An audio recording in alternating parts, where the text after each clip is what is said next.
Sacred woman in the making. Sacred woman reawaken. Sacred spirit, hold us near. Protect us from all harm and fear beneath the stones of life. Direct our steps in the right way as we journey through this vision. Sacred spirit, surround us in your most absolute, perfect light. Anoint us in your sacred purity, peace, and divine insight. Bless us, truly bless us, as we share this sacred life. Teach us, sacred spirit, to be in tune with the universe.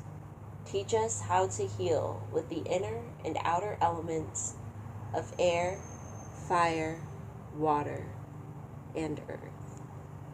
Tapu.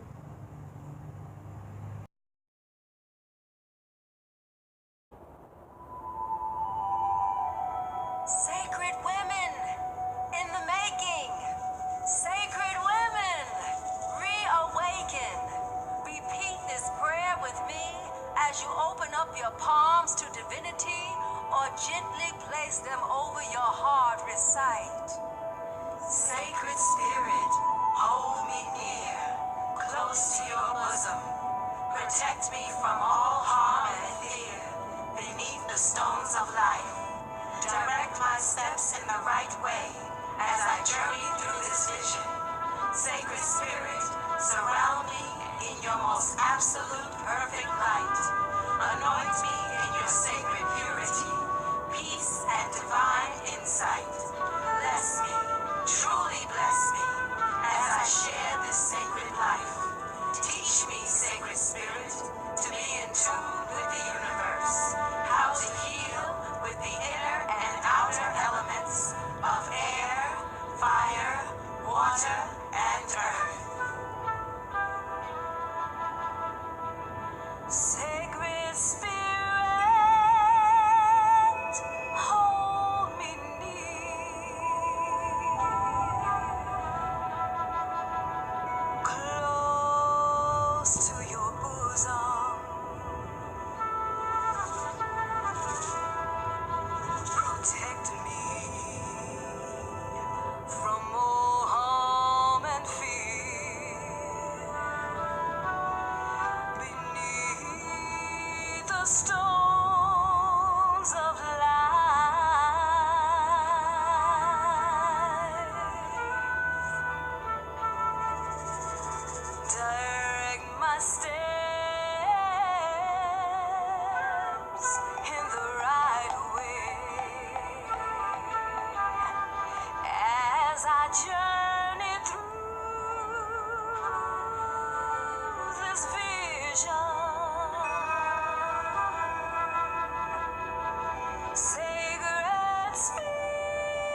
So our Adinkra card for today is Nia Onim. Nia Onim, he who does not know. This is a symbol of lifelong learning.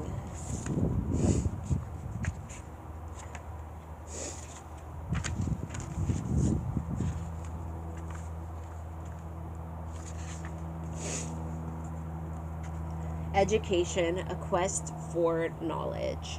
Commit yourself to lifelong learning, not only in the academic sense, but also of self in the cosmos.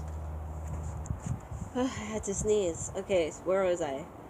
She says, commit yourself to lifelong learning, not only in the academic sense, but also of self in the cosmos. You are a universe. Explore the many wonders of you and teach the world your brilliance. We are waiting to find out what you have to offer.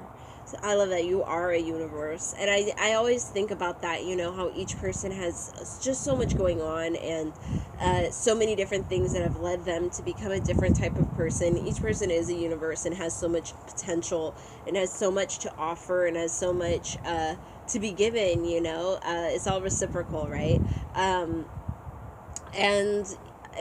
when you think about it in terms of that, it does give you some sort of inspiration to see how far you can go, to see how much you can give, to see how much you can earn, and the legacy that you can leave.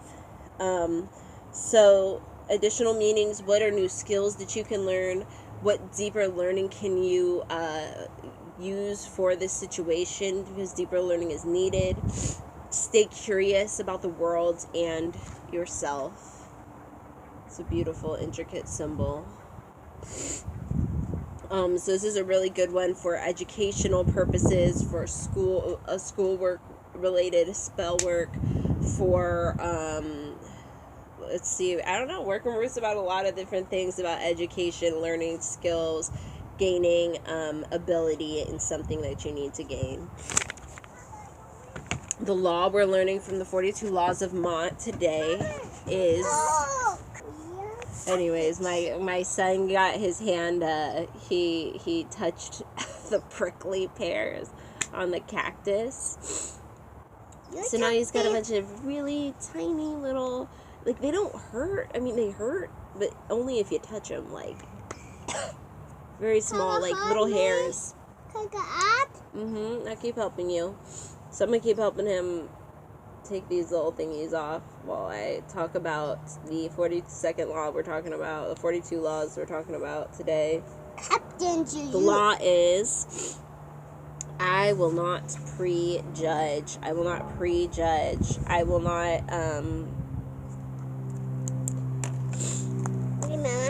and I think this one is so important because it reminds us of what we do not know, and how little we know, and how, walking into situations, prejudging, unwilling to listen to the evidence.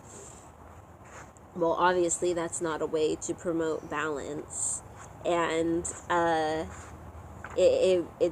a method of ego, and this method of understanding, remembering that you may not know everything all the time, and that you learning from a new viewpoint is necessary, is crucial, to being that person of peace, of balance, that somebody who embodies the 42 laws is. Alright. I'm taking this kid inside.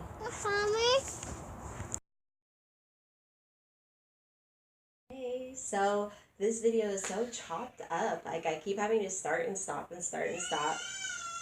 My kids are stupid whiny for days. Like, well, not my kids. I'm not going to blame both of them. My son has been stupid whiny for days. And so I keep having to pause. I'm about to pause right now and go get him and figure out what his issue is. But we're about to do a chop break real quick before I get my kids. So I thought I'd do that with everybody right now. Alright, so I wanted to take this chop session to give a little bit of encouragement to you. We're about, a little over halfway through the gateways. We've been learning so much. You've been dedicating so much of your time to learning the words of Queen Afua and what they mean and how you can apply them and what it means to you. So I just wanted to encourage everybody to keep going and don't compare yourself to other people, how fast or how slow you perceive they're going, because everybody's journey is really different, and everybody has a different set of circumstances behind them that impacts how they, how and what and where they're able to go and do and learn things. So I just, I keep seeing people who are like, you know, they want to skip steps, and then I see other people who want to like push people down, and I see other people who are like concerned with how many people are interested in working roots and working with their families and just healing in general, whatever we're gonna call it. It's different. People have different ways to describe it. But I mean, just make sure you're being really honest with yourself. You're honest with where you are. You're using your intuition. You're able to understand your limitations and really being respectful about the path that you're on, because it's not just a path with everybody on it that's been walked before. So there are rules that come with that, but it's also your path, and it should honor you specifically, and it should work with your needs specifically, your goals specifically. I think that the Sacred Woman book and Journeying Through the Gateways is such a beautiful opportunity to really focus and hone in on what your journey is, where you're going, what you want the end result to be. And so while we're going through the journey, I want you to take a few moments to sit back and rethink about where you want to end up, what you want the end goal to be. Maybe it's a little bit changed since January or whenever it is that you joined us, but whatever it is, make sure you recenter yourself around your goals. Make sure you're, with the knowledge that you've gained, you're able to, maybe steer it a little into a different direction, because you know that maybe that's not at all what you were interested in, but you're interested in something similar. So yeah, it's always good to recalibrate, always good to recenter, and really figure out where you are in this journey. I have some dirty ass water. I'm like embarrassed to hit this. Whatever.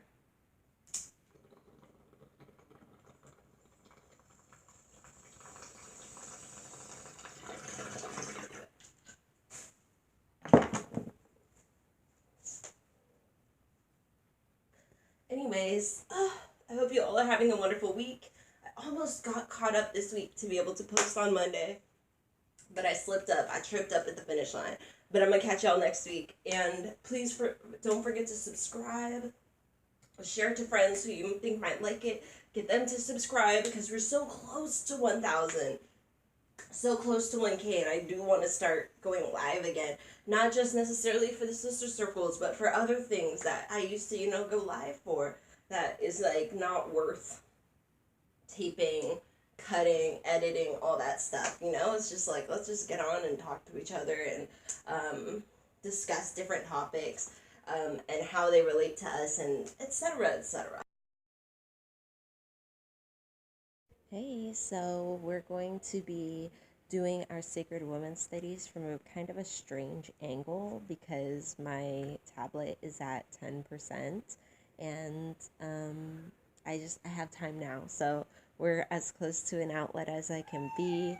Welcome to my TV. It's damn TV. No, yeah, we were really lucky to get our hands on this TV.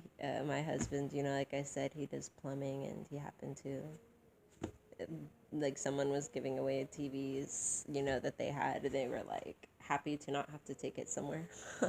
So, I was happy to have it. Anyways, so that explains the huge gaudy TV just sitting in the background right there, making the window look useless, but there's another window. But anyways, I tried to get light in here, and this room is really hard to get light in, so you have dusky me for right now. You have a very dusky me, but that's okay, because the studies don't need my face. None of this really does. And we're going to be taking it up at page 287. If you have a Sacred Woman book, we did skip page 286, which has 2 healing ceremonies. However, that is going to be posted on the Sacred Sister Circle. The date will be around July 20th, 21st. If you're somebody looking later on for that, or if you haven't seen it, it will be the last picture in about like a 9 or 10 picture set for those days.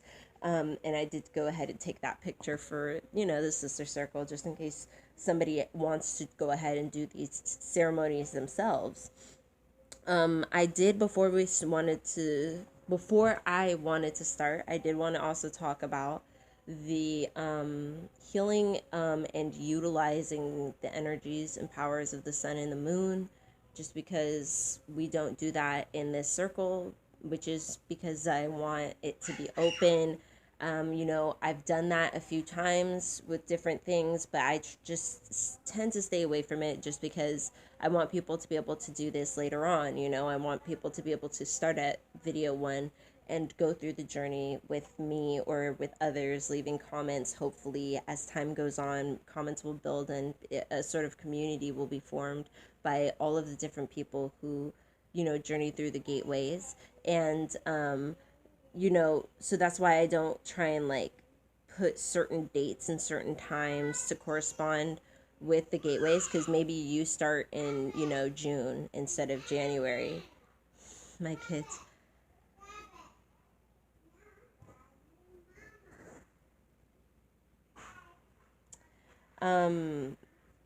So I highly encourage, though, you to focus on not only, the sun and the moon, right? So there's like the moon cycles, and then there's the sun, how it cycles a lot quicker, right, for a whole day, but midnight and noon and all of the times in between can have different meanings for you.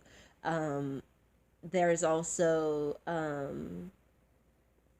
focusing on holidays, birthdays, especially birthdays of your birthday, family, choosing those times to perhaps give a spiritual bath or focus on something that can work for you. Also, ancestors' birthdays or major events in history, those types of times can also be something that can be utilized with healing and with your own sacred journey and utilizing energy in general. So I wanted to give a quick talk about that. But oh, and then also, utilizing those times for charging tinctures, you know what I'm saying? Not just doing like a ritual or something, but, charging your tinctures, your oils, your blessing or baptismal water. We don't do this stuff as a group, but I do highly encourage you to do that stuff. And I did want to briefly touch on it just to get your, imagination going, because, a lot of this is, it's spelled out, but then you also have to, approach it as a root worker, as a spiritualist, as a witch, as a Wiccan, however it is, you're following this as somebody who venerates the ancestors. But however it is, just make sure you're really trying to utilize the times and the energies and the cycles, and yeah, really, really give that extra level to what you're doing and what you're working with. So we're at violence upon a race, healing the collective. African women and men were stolen from their people and sold into slavery in Europe, the West Indies, and the Americas. They were subjected to the worst kind of violence that one people on the face of the earth has ever perpetrated upon another, to be enslaved and controlled and abused and raped. We as a people still carry the scars of slavery. These tarnish all our relationships and activities in one way or another. Soul deep hurt has been passed down from one generation to the next, from mother to daughter, from father to son, from husband to wife. My hurts are endless. My African family was ripped from me. My man was lynched before my eyes. My baby was cut out of my belly. I drowned my sweet innocent babies to save them from the brutality of slavery. When my children were of age, they were sent away to another plantation, never to see me, their mama, again. I cannot express how deep my wounds are, how much they bleed. This paragraph is really powerful because it reminds us that we are our ancestors, right? That, and I think that's, why a lot of us are so tired of reading passages like that and of seeing imagery like that, is because it is so, it hurts so deep, and it hurts us so deeply in a way that other people just either cannot or refuse to understand and empathize with. And, I think, yeah, that part was really just powerful because it reminds us about that connection with our ancestry, and how because we are our ancestors, we know this hurt. We know this hurt personally. And it affects us. Like she said, it affects us in every corner of life, even when we don't mean it to. And it's funny, I was just thinking that reminded me of when I lived with this interracial couple, and she would get so angry with us. The young black woman that we lived with would get so angry with me and my husband because she would be like, basically she lived there so she didn't even have to hear that stuff. So then it's like we were housemates, and it felt like it came in obviously 100-fold per person, for per plus black person that came in the household. And this is something that she was, trying to block out because it does permeate. And like, that's something that's understandable on a lot of levels. Not, I mean, it's not my cup of tea, because I feel like, it weighs, like there were weighted differences in her situation. But I mean, overall, that's an understandable sentiment, because it is something that permeates so deeply in everything, and it's not something you can get really rid of. And so, it's understandable to try and alleviate that in some ways, to, either pretend it doesn't exist or put yourself in situations where you can feel it doesn't exist. And, I think, there are a lot of different ways of expressing that, not just, most people, I'm sure, don't try and do the, other people for that reason. But, in that when she was talking about it, it very much reminded me of that conversation I had with that sister a long time ago. She goes on to say, light-skinned and dark-skinned women were placed at odds to make one think she's better than the other, one feeling she's less valuable because she has to compare her kinky hair with another sister's straight hair. Full hips and small hips are at odds. Round noses and pointed noses are at odds. Big behinds and flat behinds are at odds. So here we are today, a product of the violence committed upon our race. Our race has been poisoned by European inhumanity. My land, language, dance, song, traditions, and dreams were taken from me. My people, the old ways, and the wise ways were taken from me. So I thought that was so powerful as well, because it is so many nitpicking things when you really think about it. It's like not just the skin color, like the noses, even though you can find both noses on the continent of Africa. Like I can't even describe my shock. I remember I always assumed my nose did not come from my black side, and then to see my grandmother from my black side, literally, she has, like, when people said she had my face, I was like, yeah, okay. Just because, I was adopted fairly young, and so, like, old by adopted standards, but young by, like, life standards. And so I, like, grew up around people who just did not at all look like me. I was, like, it was like one of those medley families, like Madonna's family, except my mom and dad weren't rich.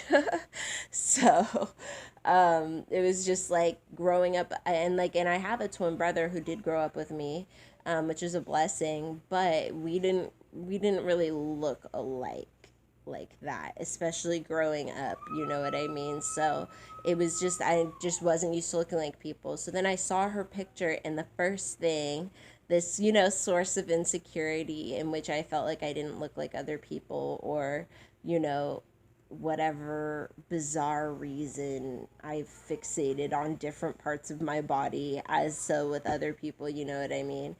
Um, I was so shocked just to see my nose on somebody else's face, and it was on another black person's face. And then, you know, that got me on a journey of like really actually looking at people and realizing that, yeah, like, you know, there are so many different features that indeed we have been pitted against each other.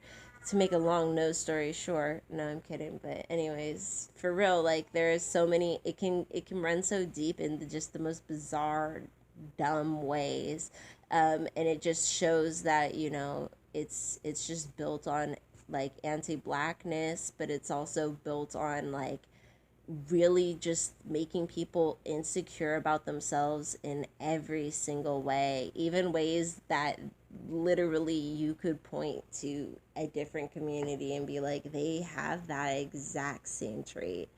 It's that's this isn't even like a thing that's different when I do it. Like this isn't even a thing that's, you know, bizarre when I do it, but yet still, you know, the violence is committed, and you know, and people internalize it and read it a certain way, and then we have people at odds with each other over basic shit that people can't control, you know what I mean? So here we have, today we African people must call upon our ancestors to move through us as we liberate, wash, cleanse, pray the violence and the grief away. We must call on the Most High for a renewed body, a renewed mind, and a renewed, revitalized spirit. We must realize the pain, the hurt, the anger, and the rage, because it keeps drawing us. Oh, sorry, we must release the pain, the hurt, the anger, and the rage, because it keeps drawing us back to even more violence, which is reflected back to us in our closest relationships. We must go through our sacred woman initiation, lying on the bosoms of elder women folk, so that our souls may be nurtured and washed clean. We must celebrate who and what we are as we, the African race, begin to recall ourselves as great, unbending, strong, enduring, creative people unlike any other. We must heal our grief and rage. We must recover ourselves and heal our past to have a future worthy of all that we are. All right, so yeah, we have this situation in which we're all, you know, really assaulted in a lot of ways. And, you know, from Queen's standpoint, she has taken this path of peacefulness, this path of utilizing femininity as her power, as her source of, you know, ability. And that's not to say that that has to be all that you do, but that is, you know, kind of what the Sacred Woman book is ultimately about, is creating people who are capable of staying in their center, who are capable of spreading healing, who are capable of spreading knowledge that's honest and that's modern and that's inclusive and that's insightful, but that's also drawing on the wisdom of ancient methods that can be passed down, and ancient wisdom that can be passed down through everybody, right? So in this situation, she's really talking about, you know, utilizing sacred womanhood as a method against racism, utilizing your healing of your community, utilizing your ability to stay centered and help heal traumatic situations, be that just your own traumatic situations, right? Because that's more than enough.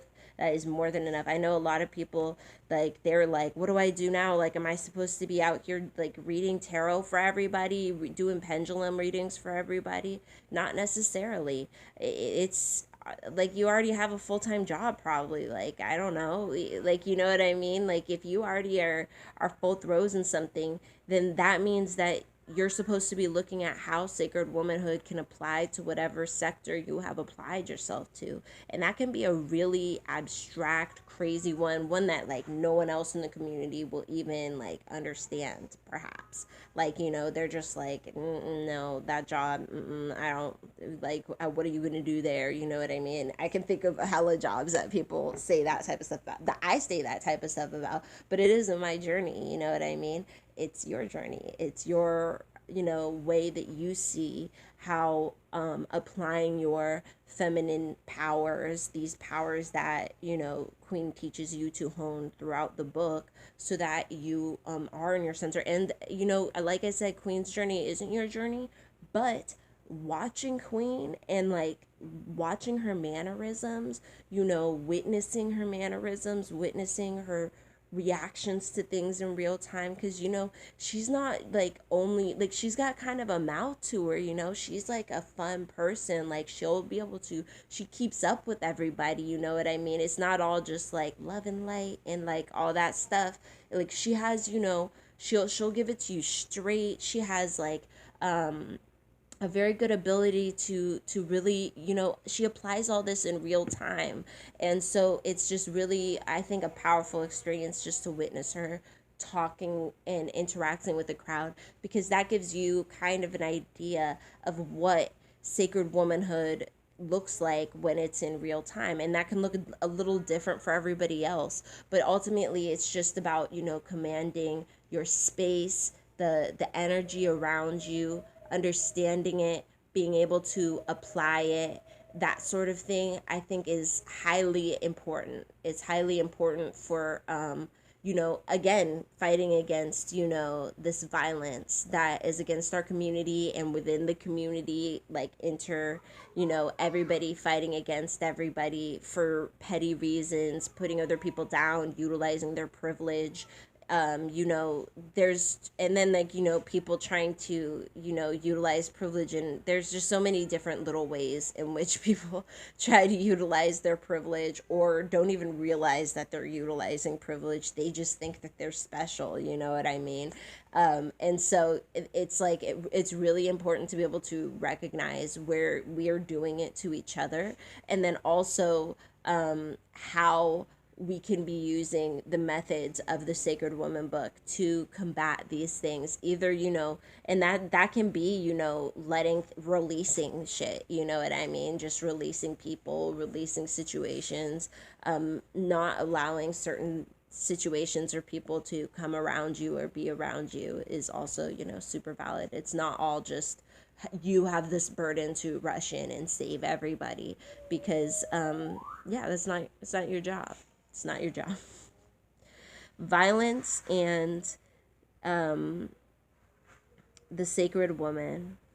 We're still page 287. As a sacred woman, I can never accept abuse by man, woman, child, or nation, for I represent the active presence and power of the Almighty Creator, of Spirit, y'all. We are of the Spirit. We do not accept any kinds of abuse to man, woman, child, or nation. As a sacred woman, you have the power to stop violence and injury. Hold up your hand of purity and peace and speak out. Say, I've got the power because I am a sacred woman. When you experience violence, it often indicates that your toxic inner elements are drawing violence towards you. So stop the violence within. Bring your elements into harmony by loving and caring for self. Sometimes, though, I think, here what she's saying is that, we allow situations to continue, or we convince ourselves that we don't have the power to stop a situation, to leave a situation, to grow from a situation. And a lot of the times, that's because that's how abuse, works. That's how this type of violence works. It makes you start thinking differently than you normally would under, normal fair circumstances. It makes you, believe different things than you normally would as well. And so, yeah, that's why it's so important to be able to stay in your mind, to be able to utilize the tools of sacred womanhood to stay in your center and recognize what exactly is going on. She said, I was able to stop my own violence because I've got the power and the power of the Creator within me. Through the years, I have had the opportunity to work through my own healing by changing my relationships, replacing the violence with peacefulness. Relationships with my mate and my ex husband, my mother, my children, and my kin and friends have improved. I've watched many, many women who have come to me for guidance eliminate the violence from their lives. I bear witness that the peace that we now experience is a direct reflection of our own internal healing and purification. The level and intensity with which we cleanse and rejuvenate ourselves indicate the level to which violence will no longer be a part of our times.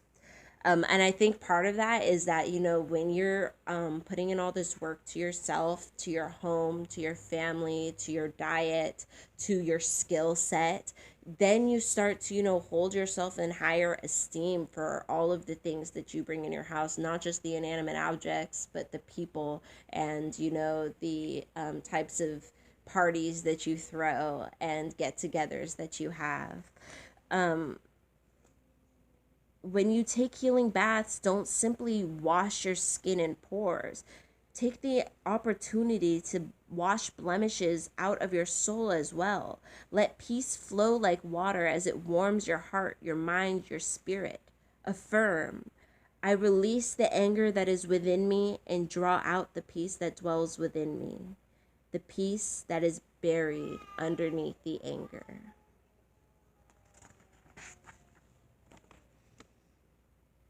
Violence begets violence. Let peace flow. Ingesting the violence-inducing foods such as animal flesh, fast foods, dead and processed foods, sweets, alcohol, drugs, cigarettes ultimately create disease in our body temple. As a result, we find ourselves having to take medications and poisonous chemicals to suppress the diseases we have developed by eating violent foods. And I'd like to say, and that's also chronically eating these foods too. There's, a difference between eating the occasional, cheesecake and, eating, only the processed foods, which I do also want to say, though, as sacred women, if you cannot change your diet, like, for example, you're in the shelter or you get food for free from some location like the Salvation Army or something, like you're in a situation where even occasional cleansing is not only not really feasible financially, but logically you should not be fasting at this time. You should probably just be eating your food and making sure you maintain energy. You always have to make sure you're following the sacred woman curriculum according to where you are at this time in your life, because you can still be doing a lot of different work while you're in that space. But it just won't be exactly the same. You won't be fasting maybe if you really wanted to, but you won't be doing a hardcore vegan dietary change, you know what I'm saying, to especially when you can't really afford to do that type of thing right then. All right, so but especially alcohol, I do want to say is top tier, really, really bad for you. Top tier, really, really bad for you stuff. It's one of the top killers of white women. Other races of people, of women, do not have the same issue. But I think it's because, it's because they always joke about the wine. Oh, I have one glass of wine. And the housewife with the wine, it's such a joke in their community, but it's a real actual issue that they should look into. So, definitely cutting out on the alcohol, the drugs, the cigarettes. Cigarettes are, it's not really a good cigarette, is there? All right. But on the other hand, I do want to say on that note, tobacco is something that is used as a sacred burning herb and as a sacred smoking herb in many cultures. If you're in any way connected to Native American culture or indigenous culture, maybe I should say, in all of the Americas from south to all the way to the tip, there are different smoking herbs, and tobacco is something that has been used and traded in the Americas for a while. The rolling papers were invented in the Americas, and then, well, should I say, the inventor of the rolling papers came to the Americas and got an idea from what he saw here, and then went back to Spain and made the rolling papers. So, yeah, the utilizing tobacco is something that is utilized also in hoodoo with the cigars. Sometimes you puff the cigars, so you can leave cigarettes for people at their what's it called, at their on the altar or at their grave. So there is times where tobacco is utilized. I don't know why it just got so dark. Oh, I don't. Let me see. Oh no.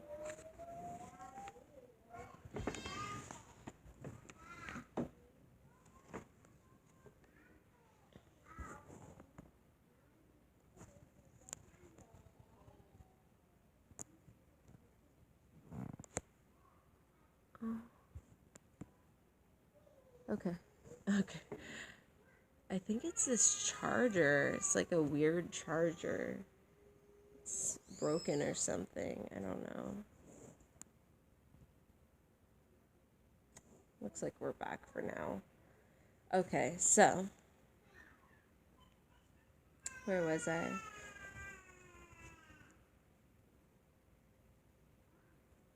Oh yeah, the violent foods. Okay, so on the other hand, when we eat and drink pure foods, heavenly foods, organic foods, fruits and vegetables, and pure water, violence of all kinds will flee from us. When we fast and pray, we draw blessings to us, and we begin to live in a more heavenly state, for heaven is within a pure body temple. There's much untapped power within our body temples. So fasting and eating well and having food that just is able to go through you quickly and efficiently, these are just one of many ways to connect spiritually, physically, to the different goals that you have, basically. And so I want you to definitely keep that in mind, that there are ways to still, you can still connect with spirit even if you are not 100% pure vegan. No matter what happens, there's much untapped power within our body temples. And that's what else I was saying, is that different fasting and different rituals can facilitate different things. No matter what happened in your life up to this point, accept peace in your life right here and now. We're going to do a quick peace prayer. I am a sacred being. I epitomize and personify peace. There is peace within my soul. I live a life of peace. I think thoughts of peace. I eat the foods of peace. I pray a peace-filled prayer. There is power in peace and peace in power. I am supremely peaceful, so I draw all peace unto me. I'm full of peace. Peace is my refuge, for peace is my divine friend, light, love, and protection. Peace is my refuge and my strength. She urges you, when you do up your prayers and you do that prayer, to smoke cleanse your body. And she says from head to toe to deepen your peaceful ways. She recommends sage because it is, particularly helps with peace. And she says to smoke cleanse your home, perhaps with sage, if no one is opposed. But there are other smoke cleansers, incense, and things like that that you can use. She said the herb sage grew in our African motherland and was used thousands of years ago in ancient Kemet. The Native American people of Turtle Island also widely use wild sage in many of their sacred ceremonies. So these are two different types of sage. However, they're both used for sacred smoke cleansing. So, you should definitely look into which type of sage you're getting, who sells it, why, or from where, should I say, because there is an issue with the Native Americans version of sage being over harvested. And so she also recommends coming to work early before your staff or coworkers arrive, smoke cleansing the work environment, smoke cleanse your work clothes at home before you go, smoke cleanse, and then also when you get home, shoot. She recommends herbs of peace such as sage, cedar, sweetgrass. Those are super easy to get your hands on and really effective. In silent meditation, put a handful of sage in a pot of water and boil it. Put a drop of sage oil or cinnamon oil in a pot of water. Drop a dash of sacred oil onto an aromatherapy light bulb ring. This brings forth sweet dispositions in body, mind, and spirit, and no one will know what you've done, but everyone around you will be more considerate, patient, and peaceful as you raise the positive vibrations of the area in which you work. So notice it's just one drop. It's nothing big, it's nothing fancy, just a drop on maybe on the hot light bulb to let it sizzle out and affect the room. Smoke cleanse before or after everybody's there. Put in that extra commitment to the spaces around you. And also, I love how it's like moving in secret. So, others don't really know what you've done. It's about you working that energy, and facilitating that wellness in the space around you that you're seeking to create. So she talks about food is our fuel. What we eat, what and how we eat determines the effectiveness of our lives. There are natural food alternatives, so we can make better choices. Symptoms from eating a violent, toxic diet. So we moved on from the last recording session. Now we're out here. Now we're doing this. See you tomorrow. Okay. He was literally standing right next to me, like, see you tomorrow. But anyways, the kids, they needed attention. They needed attention. So we're back out here. We left off, or I left off. We left off. This was seconds ago. Page 288. We were talking about the symptoms from eating a violent, toxic diet. Women being verbally abusive. Men being physically abusive. I would say some of that is probably both ways. There are probably some women, like there's probably some, who go either way. But generally speaking here, she's talking about what's typically found statistically is men are usually more of the physical abusers, and women, when they abuse, tend to go with less physical means. Maybe that was better put male female. I don't know. No, man woman, because I know a lot of people who end up taking on masculine traits end up also take on a lot of patriarchal, abusive tactics as well. So it is something very prevalent within manhood in our society. We have the stressed out parents who are unable to talk to children and use blows instead. I think that's really powerful because Queen doesn't actually talk much about parenthood. She does talk about healing the wounds that you might have with your mama or your father a little bit, but she doesn't tend to talk about how to raise your children, how to heal your children, that sort of thing. And I would guess it's probably because she just hasn't worked with children like she's worked with women, and also had to end up, by extension, working with the men in their lives and in her life. So I think she just, might not have had as many children. She might not have had as many or as much experience with children. But it's important that to note that she does here speak of not hitting children, of it being a shortcoming on your own part when it's time to hit children, or not it's time to, it's never time to, but when it comes to that, or when it occurs, that you should see that as your own inabilities, you being stressed out, you being unable to center yourself in this moment. Because I do think a lot of the time, actually, the spankings are less for the kid and more for the parent, especially when it's for a situation that really scared the parent, or like, the kid could have gotten really injured and then they get a spanking. I think like oftentimes that's like a reflection as a parent of how scared you were or stressed out you were. We also have the gossiping, the inability to let go of resentment, depression, and worry. You're still holding on to things from 1994.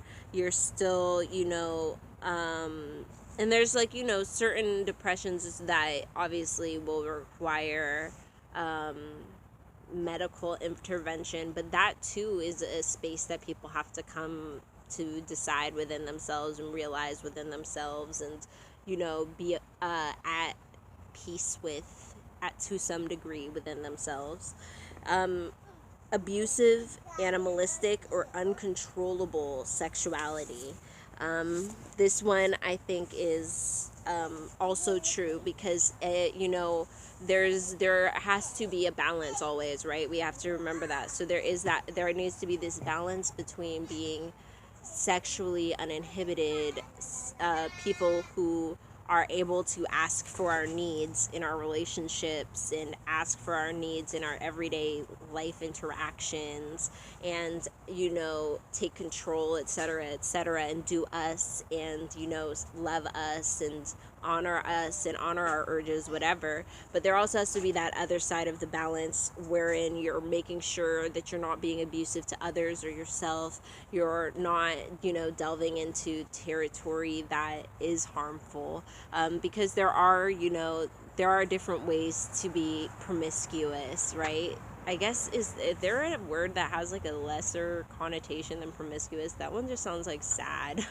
I feel like it's always used negatively, but I don't mean the word negatively. I just mean it like, there are some people who do it and they are healthy, and there are some people who really genuinely are not healthy within their approach.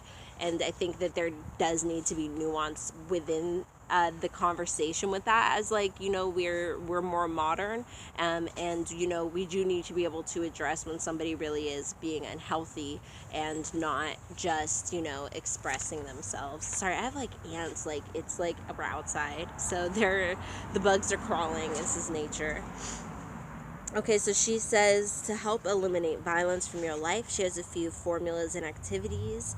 This includes violence with your mate, your boss, your parents, children, friends. Most times when we think of violence, we think only of male on female violence. When we are abused, put down, or taken advantage of, or when we experience violence, we may receive it from various directions. Can even come from our fellow sisters, as we may well know, from children in our lives. There's a really interesting conversation going on Facebook recently, on the pages that I associate with, where they were talking about teenage Black sons and some of the really significant issues that come with the territory of raising them in the hood, and affiliation with gangs that may bring harm's way to other children in the home, and mitigating that, and how our mothers did it, and how we might choose differently or choose some of the same, depending on whose mom we're talking about. But I do think that that when she talks about children, there's such nuances to that in the Black community that a lot of times aren't really spoken of, you know what I mean? Because often we're putting the violence on children, through whoopings, through kicking girls out for being fast, or LGBT for being themselves, usually that is us against them. But then sometimes there really is a, them against us type of thing, just because of the circumstances and environment in which they've been raised, and how they have interpreted the world, even despite best intentions of the home. Outside influences can definitely take over, and experiences that your children have that you did not have can also really form things very differently for them. But yeah, she also talks about, from your mates, your friends, your colleagues, there's violence that kind of comes at us from everywhere that we should be aware of, and then we should also be looking to handle and heal. So she has here a fast that I think is so excellent. The end of violence, the peace and love diet, fast and pray. This is so wonderful here. We have a full 3-month season with these principles. A diet: eat beans, peas, tofu, soy meats, live and organic vegetables, fresh and unsprayed fruits, consisting of 60 to 75% raw foods, 25 to 40% steamed, for inner balance and rejuvenation of thoughts, attitudes, feelings, and overall wellness. Foods such as wheatgrass, spirulina, turnip greens, mustard greens, kale, and celery are best taken in forms of live juices or steamed lightly. Consume these 2 to 3 times a day. She adds baths. Of course, we always have a bath. You know how Queen does. To your bath, add 2 to 4 pounds Epsom salts and a few drops of lavender essential oil, and an infusion of chamomile, which you will have 3 teaspoons of herbs, or about, a tea bag, steeped overnight in a quart of boiled water. Stay in that tub for 2 hours. Begin by doing this bath 7 nights straight, and then 3 times a week. Burn a small pink candle and give yourself a self-massage from head to toe in the bath. Embrace your body and say, I've got the power to heal myself. I've got the power to stop my violence. I depend on myself. I support me. I allow only the best for me. I eat only the best, most peaceful, non-violent foods. Let it be known, woman, that you are a healer of your life, and that anyone and anything that crosses your path is due for a healing. When you heal everyone who comes near you, you heal their violence. Nothing stops violence like purity and inner peace. Not guns, not the strap, not punches. Joy is a choice. Hold on to it. Whatever happens, don't give up your joy. If someone is angry or hostile towards you, learn and study what they're expressing. Allow yourself to grow from it. But all the while, very quietly, hold on to your joy, your sanity, and peace. Inner peace draws external peace to you in the end, as inner love of self draws external love. So we're outside on the dock in my home. Let's see if I can give you a little view what we're working with here. So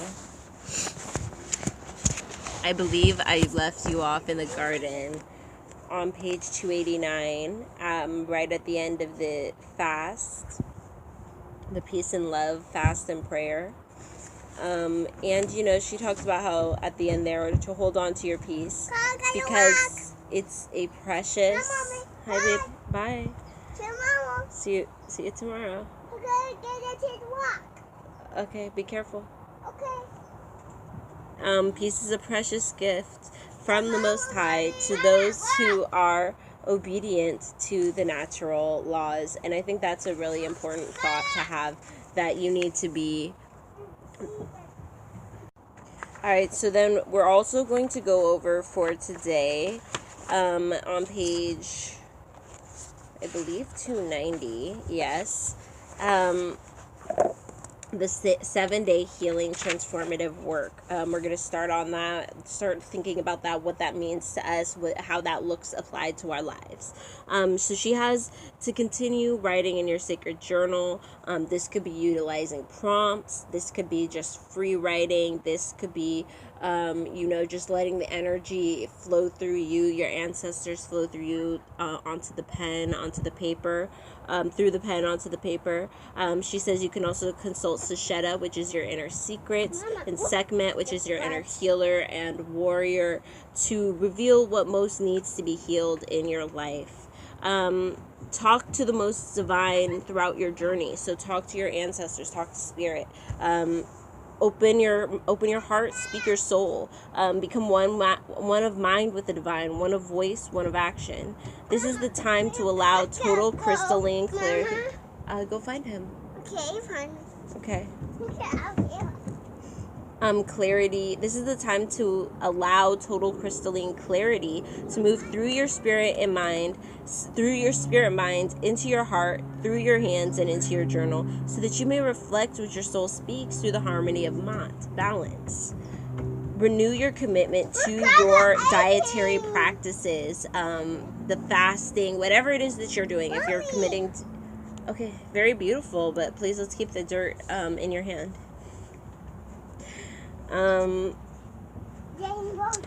So whatever that was, remember, for some of us that may be committing to stricter dietary regimens for different reasons.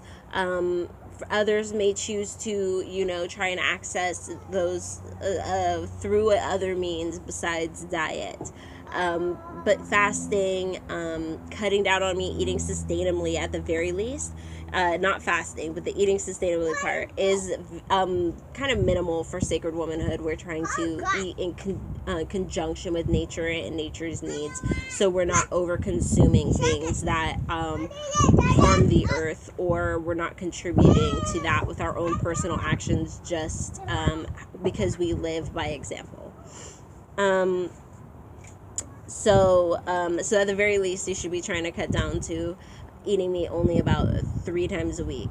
But, at the very most, there's a lot of dietary practices to be found here in this book. Next, she asks you to encourage 1 to 4 friends, family members, or coworkers who are willing to follow this Heal Thyself plan to join you on the road to wellness. So this is a time where she says, try and find somebody to join the journey with you. You've now gone through a bunch of the gateways. Maybe you can find somebody who also would like to start the gateways. Maybe you can inspire somebody who's been kind of watching you, watching your transformation, to join you, and also take this kind of uphold this status of sacred womanhood with you, or just do the Heal Thyself in general, learning to utilize your own powers for healing and energy work, learning to, heal yourself through your eating and your spiritual choices that she entails in this book, because it can be done no matter what your gender is or your belief system is, really.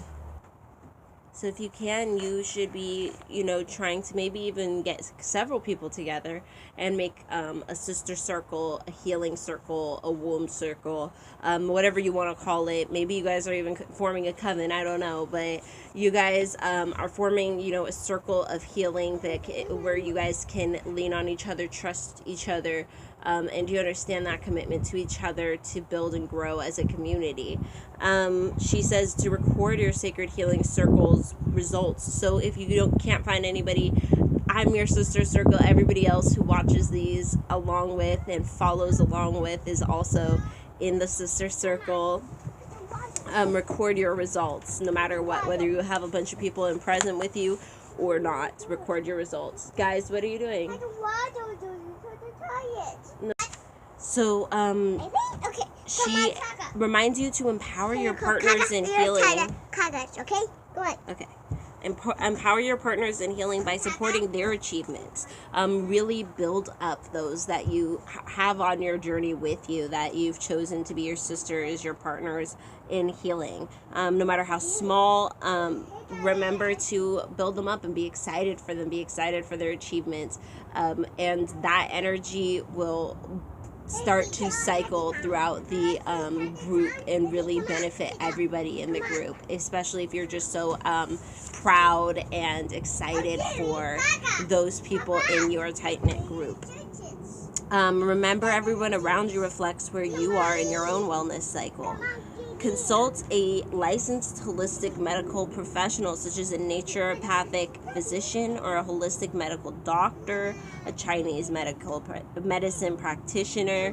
There's, most cultures of color have indigenous traditional healers that you can go find, and then there's also more Eurocentric and Western versions that also have traditional healing methods and might utilize herbs and stuff from North America and stuff, but with a more European twist. But these are all, good ideas to visit somebody who is a professional, trained professional, because there are trained professionals, for herbs, for, different types of alternative healing and medicine. So it's important to go to professionals, people who have actually studied into that specific thing for a long time to be a specialist, I think that's still important, even if you're choosing to go to an alternative kind of doctor. Because not everybody just knows, and just looking it up online, you can miss a lot of really important facts. Like a lot of times I see things all the time that don't have adequate warnings on them. It's just, maybe it's because the person was lazy, maybe they just didn't know, but whatever the reason, somebody out there is going to see it and not know the dangers associated. So she reminds you to take on healing as a way of life. Apply nature cures and natural living and fasting techniques that are offered in Sacred Woman. When you have a problem, start from now on. Try to find a solution from your mind. Start with your mind. Start with just intuitively, what do I need? Is this a situation where I need to clean the house and spray it down and rub it down with some Florida water? Is this a situation where I need to smoke cleanse everything? Is this a situation where I need to take a spiritual bath? Is this a situation where I need to bust out a jar? Is this a situation where I need to make myself some hot foot powder? Is this a situation where I need to burn a candle? Is this a situation, where I need to go cleanse with one of the elements? Whatever it is, your urge to start applying natural cures, natural and spiritual cures to your life to start the healing process. Do you need to make a thick, delicious soup for your family that you've stirred love into? Do you need to apply a salve or something from your slowly being built up medicine cabinet? Do you need to apply a clay pack? Do you know what I mean? So these types of things, it's both ways. There's the spiritual side and the physical side. And as a healer, you're going to start coming to the point where you know how to do those things. However, sometimes I say this, it's a lot easier to remember it for other people than it is for yourself. When other people are asking online, you can just be like, oh yeah, I remember seeing that somewhere. But then for some reason, when it's yourself or right in your immediate area, you can start to feel really stuck. And so you really do need to practice caring for yourself, healing yourself and your family and loved ones. So you're going to continue to maintain your wellness program, meditate and live in a state of absolute wellness daily as you allow the healer within to come through. This is a process that will be built up slowly, time after time, day after day, moment after moment, choice after choice. So it's a steady, slow buildup, but it does require that daily contribution, even if it's only for a few minutes. Set aside those few minutes for yourself, for your own growth, to concentrate on your needs, your goals, what have you. receive so she says, do that without fail is the word she used. No. Receive a colonic every 14 to 28 days. These enemas and massage treatments, she says you can exchange massages with friends or family or get it done professionally. These benefit your lymphatic and circulatory systems. Relax and energize through the power of sacred touch. If you do not have anybody that you feel you can trust or do these types of things with, what I would suggest instead of a colonic or an enema to do a detox tea of some sort, like a smooth move, one that really focuses on the intestines and emptying those out, and maybe doing like a really like a water fast. If you're not used to fasting, I always say start really small. And make sure you're always drinking enough water. So start with only maybe 6 to 12 hours and build yourself up. Even 6 to 12 hours can be a lot for people. So, don't feel bad if you have to do like a half day fast, a morning fast, a daylight hours fast. I don't know. Make it work for you. Really make sure you're concentrating on what your needs are and what you're capable of and not hurting yourself. Because that's not what this is about at all. Also the massage, get some oils, rub your own body down. We did talk about giving ourselves like a foot massage when we do the foot stepping into a place ritual. That was in the Sacred Beauty section, doing the sacred ritual for our feet. But there's also, what was I going to say? You can also massage your womb, your whole body. Sacred touch, right? Lay hands on yourself. We have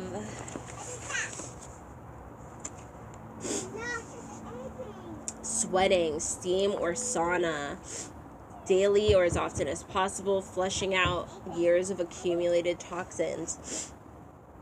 The steaming is really good because not only, a lot of people feel like they can't do steaming, like, oh, I don't have like a sauna around, and we don't, like most people don't have a sauna, but if you do yoni steaming, you can still produce that heat within you. And there's also yoni saunas. I talk about those in Punani Proverbs, but you can go online and find a little bit of information about them. And basically there's the dry and the wet steaming of your yoni and also your whole body. You can use a coal and put herbs on top of that, and the burning herbs, the smoke can cover your body. That does take specific herbs, which you can look up and find. And then there's also, the traditional method you tend to see on Facebook and Instagram, where they just have the herbs in a pot that is poured hot water over it. Alright, so one of the other ones that she has here, create your medicine bag. Just start it with what you have. Maybe you have a list of things that you are interested in eventually having in there. You can tuck that into your medicine bag. But for right now, start and just put together a medicine bag to have the essentials and be able to grab at any time as a healer. Put together a bag with what you have in your home right now. Maybe make a little box or something, I don't know. But, be creative and make yourself something of that nature that reflects your own spirit medicine and is utilizable and has what you have right now. We have place a bowl of garlic and an aloe plant on your altar, both of which are ancient Kemetic sources of healing. So a bowl of garlic on your altar as offering, and symbolic as well. Grow medicinal plants in your backyard or on your windowsill. I have tried my hand at that for the first time this year. I was I tried very hard, and I managed to grow some edible African, I forget what the kind of flower it is. It's just like this bright orange flower with these leaves, and it's edible. And then I managed sage came up as well. So easy. So yeah, those are the two plants that I managed to get up this spring. Hopefully next year I'll do a little better. Who knows? But anyways, hopefully you can do a little better. I'm sure this is just, just another skill that I'll have to practice at a little more before I do much better. But you can grow them inside. You can be really creative. There are different ways to do that for sure. So we also have get a pendulum, learn how to read energy levels on yourself, on food, on herbs, so on, your rooms, your friends, your situations, try and find things, whatever it is. Use the pendulum, practice reading with it this week and for the rest of July. Start practicing honing that skill. Perform sacred readings. Do the Sacred Women prayer card readings. Use a deck you have. Make yourself a deck and read with it. Do some sort of divination with your cards. Do some sort of divination with a pendulum. Start practicing these things. Practice with these tools, because you're not going to get better until you put that effort in, until you practice those different skills. Practice a laying of hands on someone who needs the help. I see a little bug. It looks like a fly, but yeah. Jeez. Okay. Anyways, maybe that person is you. Hopefully you can find somebody who is not you to practice laying hands on. Hi. Then we also have a prayer. Put aside some time this week. Yes, I'm reading. Oh, reading? Mm-hmm. Okay, bye. Okay, bye. What is it, broken? I know. Be careful. What happened? I don't know. A broken? Yes, be careful. So she asked you to set aside some time this week to pray for the end of racism and the toxic effects it has on African people and all of the people on the planet. So I love that as well, because she reminds us that as healers, one of our main areas of interest should definitely be in healing racism, in fighting genocide, in fighting, oppression, worldwide oppression, anti-blackness, gentrification, slavery, right? We still have a lot of slavery occurring, especially to black people, especially to darker skinned people. So these are types of things that our prayers, our energy work, our spirit work should be really focused on. And it can be local, it can be global, but this should be part of our work, part of what we include in the work. And so yes, that's exactly what Queen reminds us at the very end, last sentence there. So she asks us to say this commitment: I commit myself to establishing and continuing the wisdom of Sekhmet and the power of sacred healing in all the areas of my life. My kids saying damn it constantly. I said that one too many times. Okay.